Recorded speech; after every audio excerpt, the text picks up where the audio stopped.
여러분이 만약 현실적인 이유 때문에 정말 하고 싶은 일을 하지 못하고 있거나 어느 순간부터는 꿈보다는 타협이 익숙해진 삶을 살아가고 있다고 그렇게 느끼신다면 오늘 들려드릴 이 이야기의 주인공을 끝까지 봐주시길 바라겠습니다. 이 이야기는 막연한 희망을 말하는 이야기가 아닙니다. 생각 하나의 차이로 한 사람의 인생이 어떻게 바뀌고 그 선택이 훗날 대한민국을 지탱하는 거대한 기업으로 이어졌는지 그 실제 이야기를 말씀드리는 거예요. 남들과는 완전히 다른 기준 하나로 가난과 한계라는 현실을 정면으로 마주하며 지금도 여전히 수많은 사람들에게 존경을 받고 있는 이 이야기의 주인공은 바로 정주영 회장입니다. 여러분은 오늘도 어제보다 더 나은 오늘을 선택하셨습니다. 지금부터 57층의 전당 두 번째 이야기 시작하겠습니다. 안녕하세요. 57층 한강뷰입니다. 정주영은 처음부터 무언가를 선택할 수 있는 위치에 있던 사람이 아니었어요.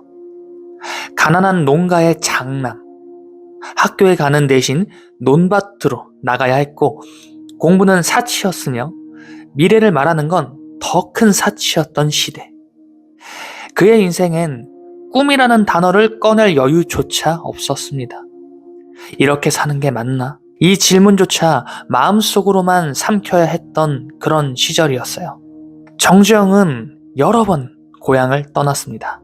그리고 그때마다 붙잡혔고 다시 돌아왔고 그리고 다시 가난 앞에 서야 했습니다. 사람들은 말합니다. 도망쳤다고. 하지만 그는 도망치고 있던 게 아니었습니다. 그는 단 하나의 질문을 포기하지 않았을 뿐입니다. 이곳 말고 다른 삶은 정말 없는가? 이 질문이 그를 다시 걷게 만들었던 거죠. 막노동 현장, 거기엔 먼지와 소음, 그리고 하루를 버티는 일상, 대부분의 사람들은 그곳에서 하루를 끝내는 법만 배웠습니다. 하지만 정주영 회장은 달랐어요. 누가 책임을 피하는지, 누가 끝까지 남는지, 누가 현장을 이해하고 있는지. 그는 돈을 벌기 전에 사람과 구조를 보고 있었습니다. 그리고 마음속에 이 기준을 쌓기 시작합니다. 언젠가는 내가 이걸 직접 움직이게 될 날이 온다. 쌀가게를 열었을 때도 그는 여전히 가난했어요. 하지만 이때 그의 인생을 관통하는 기준 하나가 만들어집니다. 손해를 보더라도 약속은 지킨다. 외상을 떼이지 않기 위해 속이던 시대에 그는 끝까지 책임졌고 말한 건 반드시 지켰습니다. 돈보다 신뢰를 먼저 쌓는 선택을 하게 된 거죠. 이 기준은 훗날 현대라는 이름을 만들 때까지 단 한 번도 바뀌지 않습니다.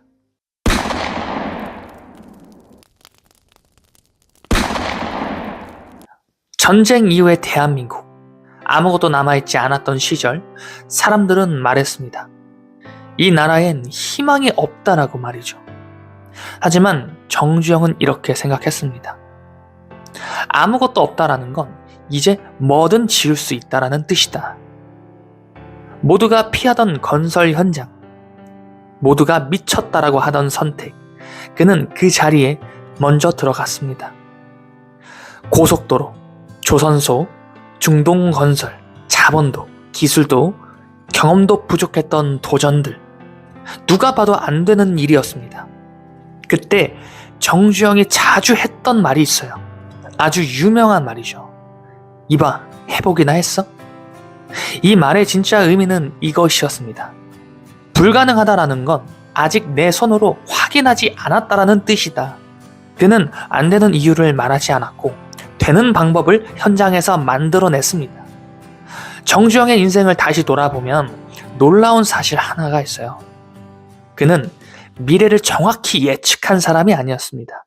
처음부터 성공을 확신한 사람도 아니었어요. 그저 매번 갈림길 앞에서 남들과 다른 질문을 던져봤을 뿐입니다. 대부분의 사람들은 선택의 기로 앞에서 이렇게 묻습니다. 이거 해도 될까? 실패하면 어떡하지? 지금 내 상황에서 가능할까? 하지만 정주영은 정반대의 질문을 던졌습니다. 이봐, 해보기나 했어? 이 질문은 무모해지라는 말이 아니었어요. 불가능하다라고 말하기 전에 너는 내 인생을 걸고 시도해본 적이 있는가? 우리는 인생을 가로막는 것들 중 정말로 해보다가 실패해서 포기한 일은 사실 생각보다 많지 않은 것 같아요. 대부분은 해보기 전에 멈췄고 현실이라는 말로 스스로를 설득했을 뿐입니다. 정주영은 조건이 갖춰져서 움직인 사람이 아닌 거예요. 그는 움직이면서 조건을 만들어낸 사람이었습니다. 지금 이 영상을 보고 있는 여러분들에게 마지막으로 이 질문을 남기고 싶습니다. 여러분이 이미 포기했다라고 생각한 것들 중에서 정말로 끝까지 해본 것은 과연 얼마나 될까요? 다음에 현실을 이유로 멈추고 싶어질 때 누군가의 말이 아니라 여러분 스스로에게 이 질문을 스스로 던져보시길 바라겠습니다. 나는 정말 해봤는가? 여러분은 오늘도 어제보다 더 나은 오늘을 선택하셨습니다. 그리고 그 선택은 지금 이 순간에도 여러분의 인생을 조금씩 다른 방향으로 움직이고 있습니다. 지금까지 57층의 전당 두 번째 이야기였습니다. 영상 시청해주셔서 감사합니다.